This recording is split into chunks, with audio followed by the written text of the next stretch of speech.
سبسي ززوري زحفس حدا اوان اب حدا عدي ازيا ملك عنجا سبيت زنبرتو نبر እዚ ሰብኣይ እዚ ጻዕራም እኳ እንተነበረ መጠን ትጻዕር ግን ሃብታም ኣይነበረን እዝና ኾነ ግን ምስ ሰበይቱ ሙሉእ ዝኾነ ፍቕሪ ነበሮ ሰበይቱን ልክዕ ከምኡ ኣዝያ ተፍቅሮ ነበረት ሓረሮቦን ምስ ቁራስ እንጀራ ፍቕሪ ሕውስ ኣቢሎም ዳርጋ ጥብስን ቅልዋን ዝበልዕዮም ዝቆጽርዎ ዝነበሩ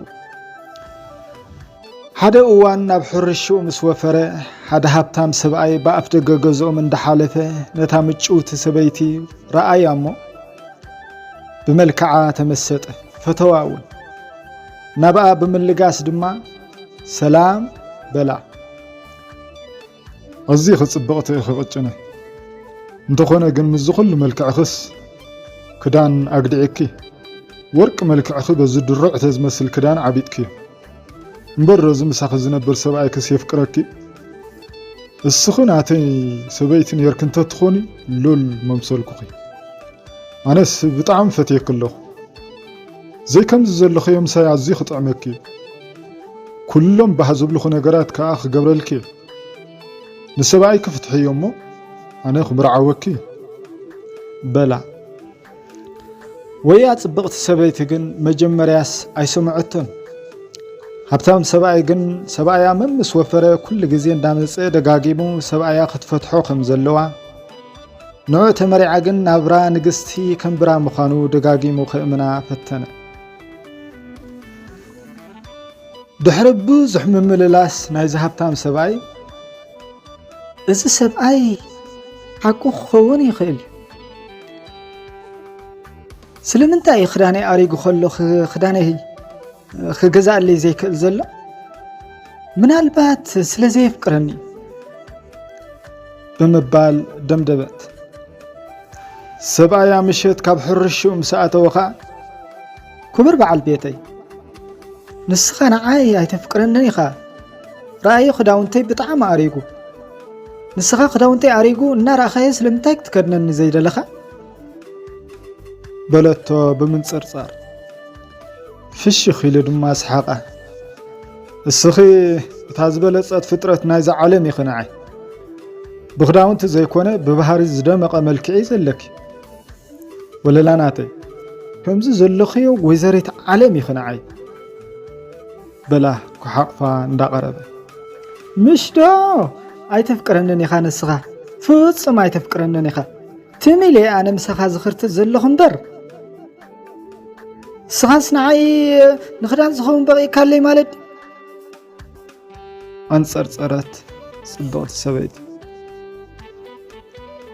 እዚ ምስ በለቶ ሓሪቓን ጉሃን ክሪኣ ኣይደለየን ከምዚ ድማ በላ ቅጭናተ እንታይ ከምኩም መትሓርቂ ጸላይ ክትሓምስ ምኩዋን ኣብን እምበር ኣይንዓይ ክንደይ ዝነብር ደስታ ልብናተይ ማሕረሻ ክገዝአን ኢለ ዝቃቐርክዎን ኣለዋን ጽብቕተይ በእንጌር ክገዛእልኪ ብዙሕ ኣይትሸገር ኢልዋ ትኺሉ ዕዳጋ ኸይዱ ዘድልያ ክዳውንቲ ዓዲግላ ተመልሰ ዝዓደጎ ክዳውንቲ ከዓ ንሰበይቱ ኣረከባ ሰበይቱ ድማ ብህርፋን ወደየቶ እሞ ተሓጐሰትካ ኣማን በኣማን ኣማን ከም ተፍቅረኒ ሕጂ ረጋጊጽካለይ ኢላ ከዓ ሕቑፍ ኣቢላ ሰዓመቱ ንጽባሓይቱ ከም ኣመሉ ወይ ሃብታም ሰብኣይ በዓል ቤታ አንጊሁ ከም ዝወፍር ስለ ዝፈልጥ ናብታ ጽብቕቲ ሰበይቲ ኣላገሰ ሰበይቲ ድማ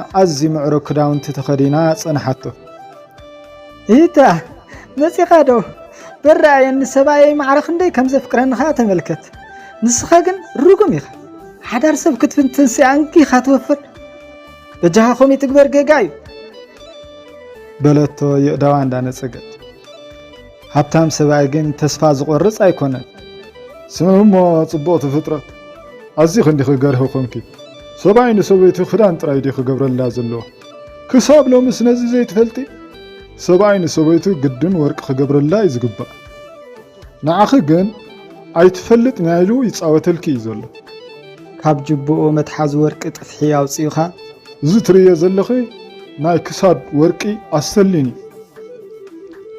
እዚ ኸ ረእዮ ኩትሻይ ናይ እዝኒ እዚ ኸ ረእዮ ዝብጦ ናይ ኣጻብዕቲ እዚ ኩሉ ንዓኺ እዩ ጥራይ ነዚ ሰብኣይ ትብልዮ ፍትሕዮ እምበር ኩሉ ክኾነልክ ኢሉ ኣብኡ ህርፋን ንኽትሐድር ናይ ዘለዎ ጻዕረ ሰበይቲ ግን ድሓን ዝሓወይ ድሓን ይቐነለይ ሰብኣየይ ብጣዕሚ ዘፍቅረኒ ኣነ እውን ከምኡ ብጣዕሚ የፍቅሮ ኣብ ህይወትና ድማ ኣዝና ሕጉሳት ኢና ተዘይደኸምካ ይሕሸካ ብምባል ማዕጾ ገዛ ዓጽያ ውሽጢ ገዛ ኣተወት።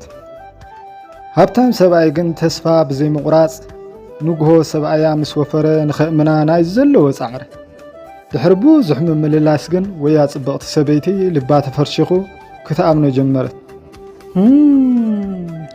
ሓቁ ክኸውን ይኽእል እዩ ሃብታም ሰብኣየይ ስለ ዘየፍቅረኒ እምበር ስለምንታይ ወርቂ ዘይገብረለይ ኣስተንተነት።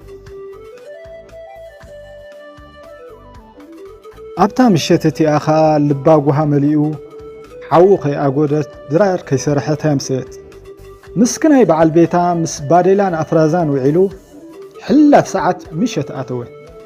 ክፎፍ ከይበለ ደሮንኡ ኸይነገፈኻ ስማዕ ንስኻ ንዓይ ኣይተፍቅረነን ኢኸ እዋ እንታይ ትብል ኣለኸ ኽብርትናተይ እንታይ ኣንዶ በቲ እዙይ ኣነ ክገልጾ ዘይክእል ለዓቕመይ ዝኾነ ፍቕሪ እዩ ዘለኒ ዝያዳይ እንታይ ኮንኩ ከምኡ ትብሊ ዘይፈልጦ ጠባይ ባይ ተርእኒ በላ ኣብ ርእሱ ድኻም ስለ ዝኾነቶ እምብዛ እንዳጓሃየ ተፍቅረኒ እንተትኸውን ንምንታይ ወርቂ ዘይትገብረለይ ወርቂ ንእዝነይ ኣሰሊነ ንኽሳደይ ወርቂ ኸሌበት ከዓ ንኣጻብዕተይ ግበረለይ እንድሕር ተፍቅረኒ ድኾንካ ብሕርቃን ሓንሓንሕት ክብርቲ በዓልቲ ቤተይ ገንዘብ ዘይብለይ ኮይነ እምበር መዓስፈት እየ ዝርካቡ ገንዘበይ ትፈልጥ ንኽዳውንቲ ገይረዮ ግን ደሓን ምእንቲ ፍቕሪ ኢለ ኣብ ዘይኣትወ ኣይከልወንኒ ኢሉ ኣብ ሓሳብ ኣተወ። ንጽባሒቱ አንጊሁ ብምትሳእ ከዓ ገለ ገንዘብ እንተ ኣለቅሖ ናብ ሓዊ ተበገሰ። ኣብ ናይ ሓዊ መንበር ምስ በጽሐ ከዓ ክብር ሓዊ ተሸጊረ ኮይነ ቁሩብ ገንዘብ ግዳለቅሐን ዕዳይ ንምኽፋል ከዓ ኣብ ግራትካ ምሳኻ ክሰርሕ በሎ። ራይ ድሓን ጽቡቕ ክበከ ኣምሳይ ግን ከምቲ ዝበልካዮ ምሳይ ክሰርሕ ኢኻ ኣብ ግራተይ ኣዝዩ ብዙሕ ኣማን ኣሎ ነዚ ኣማን እዚ ብምሉእ ክተልዕሎ ኢኻ ተሰማምዑ። እቲ ዘድልዮ ገንዘብ ከዓ ሃቦ። ናብ ዕዳጋ ኸይዱ ከዓ ዘድልያ ወርቂ ገዛ ኣላ። ናብ ገዛ ድሕሪ ምኻድ ከዓ ነቲ ወርቂ ኣረከባ። ገጻ ከዓ ብሓጎስ ተኾልዐ። ወርቃ ኣብ ቦትኡ ወደየቶ። ሕጂ ብጣዕሚ ጽብቕቲ ኮይነ ብጣዕሚ ጽብቕቲ ኮይነ ድማ በለቶ። እወ ብጣዕሚ ጽብቕቲ ኮንኪ ሓጎስኪ ሓጎሰ እዩ እንኳ ተሓጎስኪ ብጣዕሚ ይቐንየለይ ብጣዕሚ ሕጂ እምበረ መጠን ከም ተፍቅረኒ ፈሊጠ ኣለኹ ይቐንየለይ ናተይ ክቡር በለቶ ቀመጽመጽ እንዳበለት። በዓል ቤታ ንጽባሒቱ ፀሓይ ገና ከይበረቐት ንስራሕ ናብ ግራት ሓዉ ወፈረ። መሬት ይዕርዩ ከይበረቐ ወፊሩ ለይቲ እንዳኣተወ ኣብ ግራት ሓዉ ንዘሎ እማን ብቕልጡፍ ወጊኑ ሓዉ ዘለቅሖ ገንዘብ ቀልጢፉ ክፈዱ ወሰነ። ብወገን ሰበይቲ ድማ ኣዝያ ስለ ዝተሓጎሰት መርኣያ ሓጎሳ ኣዝዩ ብሉፅ መግቢ ክሰርሓሉ ላዕልን ታሕትን በለት። ሃንደበት ማዕጾ ገዝኦም ተኳሕኮሐ። ከፈተቶ እሞ ወያ ዘይቀብጽ ሃብታም ሰብኣይ ደው ኢሉ ኣብ ኣፍ ደገ ጸንሐ። ዋይ ንስኻ ዲኻ ስማዕ ንዓይ በዓል ቤተይ እምበረ መጠን እዩ ዘፍቅረኒ ኣነ ከዓ ከምኡ ብጣዕሚ የፍቅሮ ትማሊ ዘድልየኒ ኩሉ ወርቂ ገይሩለይ ቀሊል ሰብኣይ ዘለኒ መሲልካ ኸይከውን ግን ሕጂ በጃኻ ምሓረኒ ልኡኽ ሰይጣን ኮንካ ቤተይ ኣይትበጽበጽ ይኣኽለካ በዓልቲ ሓዳሬ ካልእ ካድለ በለቶ ብምስትንዓቕ እንዳጠመተቶ። ሃብታም ሰብኣይ ግን ሕጂ እውን ተስፋ ይቆረጸን።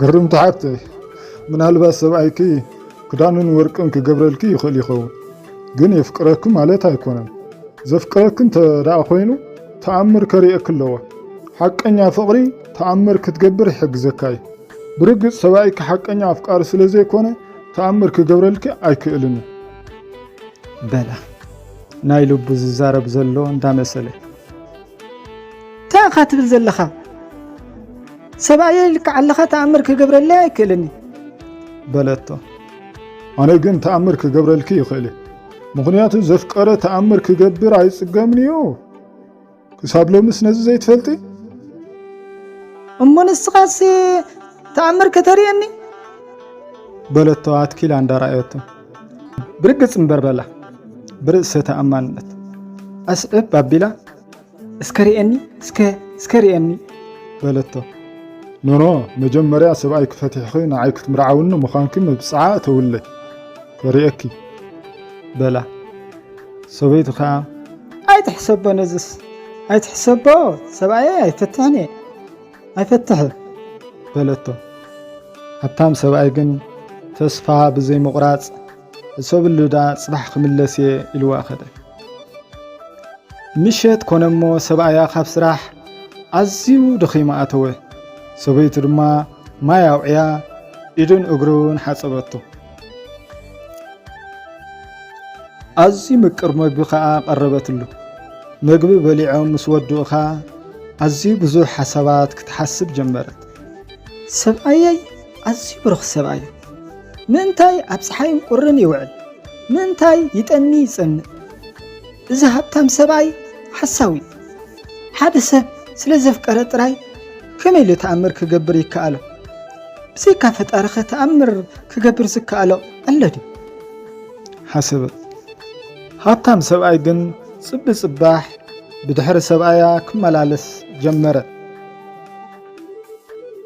ሕጂኸ እንታይ ሓሲብኪ እንታይ ሓሲብክ ኣለኺ ሕጂኸ ጽባሓይ ትመፂውን ወይዘሪት እንታይ ሓሲብክ ኣለኺ ጽቢ ጽባሕ ከይረብረበ ይመላለስ ሰሚዕኺ ጽብቕቲ ኣነ ስለ ዘፍቅረኪ ተኣምር ከሪአኪ ኣይሽገርኒ ሓደ ተኣምር ዘይኮነ 10 ተኣምር ክገብረልኪ ይኽእል እንዳበለ የእምሮኣ ከም ትጥወ ገበራ መወዳእቱስ ሰማዓት ወዳ በለድ ድማ እዚ ሃብታም ሰብኣይ ምናልባት ሓቁ ክኸውን ይኽእል እዩ ዘፍቀረ ተኣምር ክገብር ዝኽእል ካብ ኮነ በዓል ቤተይ ግድነት ተኣምር ክገብረለይ ኣሎ በለት ምሸት ኮይኑ ሰብኣያ ካብ ግራት ምስ ኣተወ ኣዝያ ፈዚዛን ሓዚናን ጸናሓቶ እሞ ሰንበደ ግብርቲ በዓልቲ ቤተይ እንታይ ደኣ ኾንክ ሕጂኸ ሓሚምክ ዲኺ በላ ኣይሓመምኩን ኣነ ኣይሓመምኩን ግን ኣነ ካባኻ ሓደ ነገር ይጽበ ኣለኹ ዘፍቀረ ተኣምር ክገብር ኣይጽገምኒ ስለዚ ተፍቅረኒ እንተደኣ ኾንካ ተኣምር ግበረለይ በለቶ ኣንጸርጺራ ምስኪን ሰብኣያ ብዘረባ ኣዝዩ ተገረመ ግብርተይ ኣነ ከም ዘፍቅረክ እሞ ንስኺ ኣጽቢቕ ክትፈልጢ ስለ ዘፍቅረኪ ካብ ዘይብለይ ክዳውንቲ ገበርኩልኪ ተለቂሐ ተመርቂሐ ወርቂ ገይረልኪ ንዓኺ ክሕጉስ ዕዳ ተሰኪመ ብስክፍታ ድዛወር ዘለኹ እዚ ኩሉ ክገብር ዝገደደኒ እኮ ፍቕርኺ እዩ ዘረብኡ ኸሊፋ ድማ ተፍቅረኒ እንተደኣ ኾንካ እኮ ተኣምር ክትገብረለይ ትኽእል ኢኻ ሓቀኛ ፍቕሪ ተኣምር ይገብር እዩ በለቶ ንሱ ድማ ማዕረይ ኣይትጋገይ ፈጣር እምበር ፍጡር ዓቕሚ የብሉን ተኣምር ክገብር ንምዃኑ ዝግናይ ሓሳብ መን ሃበኪ በላ ብሓዘን ተዋሒጡ ሰበይቱ ድማ ሓደ ሃብታም ሰብኣዩ ከምኡ ኢልኒ ልባዊ ፍቕሪ እንተደኣ ኣለካ ተኣምር ክትገብር ዋላ ሓንቲ ፀገም ከም ዘይብሉ እዩ ኣዕሊልኒ ስለዚ ንስኻ ድማ ኣብ ልዕለይ ፍቕሪ እንተደኣ ኣለካ ግድነት ተኣምር ክትገብረለይ ኣለካ ወይለከ በለቶ ሰብኣያ ድማ ኣዝዩ ሓዘነ እዚ ኩሉ ብድሆታት ኣብ ሓዳረይ ዝገጥመኒ ዘሎ ስምበኣር መበገሲኡ ካብ ዝሃብታም ሰብኣይ እዩ ክዳንዶ ወርቅዶ እንዳበለት ተኸኽ ዘበለትኒ ስምበኣር ብምኽሪ እዚ ሰብኣይ እዚ እያ ናይ ሕጂ ገደደ ተኣምር ግበረለይ ኢልካ ኣሎ ተኣምር እንተዘያርእያ ብርግፅ ክትምርዓው እያ ስለዚ እንታይ ክገብር ይኽእል? ሰለም ከየበለ ኣብ ዓራቱ ክጋላብጥ ሓደር። ንጽባሒቱ ከዓ ብተስፋ ምቑራጽ ሕምስ ኢሉ ናብታ ኣብ እግሪ መገዱ ዝነበረት ቤት ጸሎት ኣላገሰ። ኣምሪሩ ከዓ ለመነ። ኦ ልዕል ፈጣሪ ሓዳረይ ህቦብላ ንፋስ ይኣትዎ ኣሎ። ልኡኽ ሴጣን እንህ ቤተይ ንምዕናው ከይተሓለለ ይመላለስ። ነዛ ብቕንዕና ብሃፋ ጻማይ ዝመርሓ ዘለኻ ሓዳረይ ክዕንዋ ይዕንዩ ሓላልን ዘፍቅራን ሰበይተይ ናህቱ ክገብራ ዋኒነ ኢሉ ተተሓይዝዎ። ኣምላኸይ ኩሉ ትህብ ንስኻ ዓይኒ ማይ ኢኻ እሞ ነዚ ፈተነ እዚ ክሰግር ሰበይተይ ዝቐረበትለይ ፈተና ክሰግር ካብ ማንም እኳ ዘይኮነ ካባኻ እዩት መፍትሕ እሞ ሓደራኻ ፍጡርካ ከይደርበስ ግልጽ በለኒ ኢሉ መሪር ልማኖ ለሚኑ ገበብ እንዳበለ ናብ ግራት ሓው ነቐለ። ኣብ ግራት ሓው በፂሑ ክሳብ ፍርቂ መዓልቲ የእማን ካብ ማእኸል ትግራት እንዳኣልዓለ ንወሰን ከግዕዝ ወዓለ። ፍርቂ መዓልቲ ምስ ኮነ ግን ክዕርፍ ኢሉ ኣብ ጽላል ገረብ ብጎቦ ኮነ። ሓደ ሰብኣይ መፂኡ ከዓ ሰላም በሎ። ሰላም ዝሓወይ ኣይፈለጥኩኻን ግን መን ትበሃል በሎ። ኣይትፈልጠንን ንዓኻ ዝኸውን ህያብ ግን ኣለኒ በሎ። እዘን ክልተ በትሪ ንዓኻ እየ። በዛ ሓንቲ በትሪ ንሰብ እንተተኪፍካዮ ናብ ኣድጊ ይቕየር እዩ። በዛ ካልአይቲ እንተተኪፍካዮ ድማ ናብ ዝነበሮ ይምለስ። እዚ ኣምላኽ ጸሎትካ ሰሚዑ ዝሃበካ ድንቂ ተኣምር እዩ ኢልዎ በታ ዝመጻ ከደ። ምስኪን ሰብኣይ ብሓጎስ ተሰራሰረ።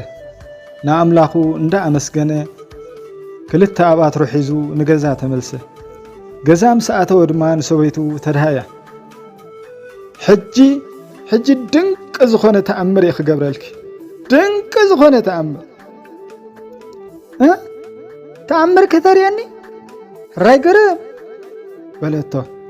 በታ ቀዳመይቲ በትሪ ተንከያ ብቕጽበት ድማ ኣድጊ ተቐየረት። ክትዛረብ እንተበለት ምዝራብ ሲኢና ሃ በለት ከም ኣድጊ። በዓል ቤታ ከም እንደገና በታ ካልአይቲ በትሪ ተንከያ እሞ ናብ ዝነበረቶ ተመልሰት። ወይለከይ ፍሉይ ድንቂ ዝኾነ ተኣምር እዚ ከመይ ኢልካ ክትገብሮ ኸኣልካ በለቶ እንዳተገረመት።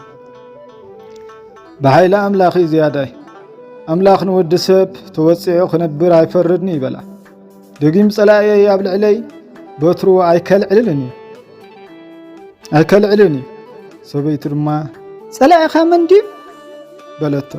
ጸላእየይ ዳ ትፈልጥዮ እንዲኺ እትኳ ሓዳረይ ክፍርስ ብድሕረይ ማዕጾ ገዛይ ዝኹሕኩሕ እትኳ ክዳንዶ ወርቅዶ ንሰበይተይ ሓባቢሉ ንፈተነ ዝፈረደኒ ዘይካነሱ ካልእ ጸላእ የብለኝ። እዚ ዝብለክ ዘለኹ ሓሶት እዩ ክትብልነይ ትኽእልን ኢኺ በላ ገጽገጻ እንዳረአየ። እዚ ኩሉ ግናይ ምኽሪ ንሱ እንዲሂብክ ግዲ በላ መልሳ እንዳተጸበየ። ንሳ ድማ ክብረተይ ናተይ ይቕሬታ ብጣዕሚ ተጋጌ ንዓኻ ፈቲሐ ንዑ ክምርዖ ብዙሕ እዩ ጽዒሩ። ሳላኻ ግን ሓዳርና ደልዲሉ ዝተዓሸወ ልበይ ተዓሺ ኸይነብር ንስዋእቲ ኸፊልካ መቐረተይ። ድሕሎሚ ግን ምብፅሓ ይኹነኒ በቃ ምብፅሓ ይኹነኒ ተፈቲነ ኸይፍትነካ። ንግሆ ኾነ እሞ ቅድሚ ስራሕ ምፋሩ ድማ ንሰበይቱ ከም ዝበላ ዝሃብታም ሰብኣይ ምምፅኡ ኣይተርፎን እዩ። በዛ በትሪ ጌርክ ከዓ ተንኪዮ በላ። ነታ ካልአይቲ በትሪ ግን ኣብ ዘንቀ ገዝኦም ሰኳዕ። ሃብታም ሰብኣይ ከዓ ከም ኣበሉ መፀ። ከመይ ሓዲርኪ ድማ በላ። ይህ ሰብኣይኪ ተኣምር ኣርእየኪ ድዩ በለ እንዳሰሓቐ። መልሲ ከይሃበት ድማ በታ በትሪ ጌራ ተንከየቶ። ወይ ሃብታም ሰብኣይ ብቕጽበት ናብ ኣድጊ ተቐየረ። ሕጂ ገረም ከዓ በለት። ከብኪባቶ ከዓ ናብቲ ኣብ ግራት ሓዉ ዕዳ ወርቅን ምኽፋል ከርተት ዝብል ዝነበረ በዓል ቤታ ወሰደቶ። ሰብኣያ ካብ ማእኸል ትግራት ናብቲ ወሰን የእማን ክጓርድ ጸንሓ። ጽቡቕ ጌርኪ ኳዕ ናብ ዝግራት ኣምጻእኹ እዩ። ሕጂ ንዝግራት ቀልጢፈ ክውድእ ተመስገንካ ፈጣሪ ካብዛ ዓለት እዚኣ ጀሚሩ ከዓ ናብ ኣድጊ ንዝተቐየረ ሃብታም ሰብኣይ ከበርቲ የእማን እንዳፀዓነ ከጉዕዘሉ ጀመረ ግራት ሓዉ ከዓ ሰላተ ኣድጊ ኣብ ውሽጣ ዝነበረ የእማን ጽራሩ ይወድቕ ዝነበረ ዑዳ ናይ ወርቂ ድማ ሳላ ሓገዝ ናይዛ ኣድጊ ፀንቂቑ ከፊሉ ወድቕ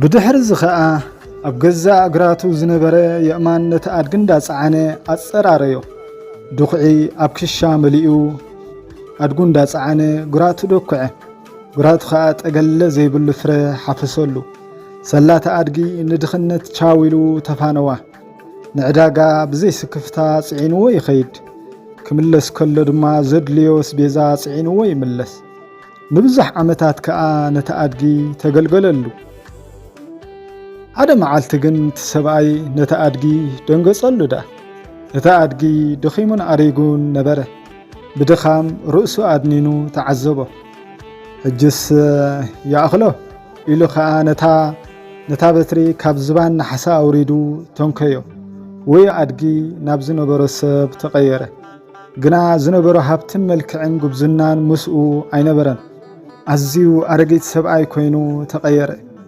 ሰብኣይ ድማ ከምዚ በሎ ሕጂ ደሓይሽ ንምንታይ ኣብ መንጎ ሓዳር ተኣቱ ኣምላኽ ረዳኢ እዩ ኣምላኽ ረዲእ እንበር ንስኻስ ምንባር ከሊእኻኒ ነርካ ክፉእ ንርእሱ ይበሃል ግናይ መጋበርካ ናባኻ ተገልቢጡ ሰብ ዝዘርኦ እዩ ዝሓፍስ ዝዘራእኻዮ ኢኻ ሓፊስካ ቻው ኣድገይ ማዓረይ ድሕሪ ሎሚ ግን ከይትደግም ተጠንቀቕ ኢሉ ከዓ ኣፋነዎ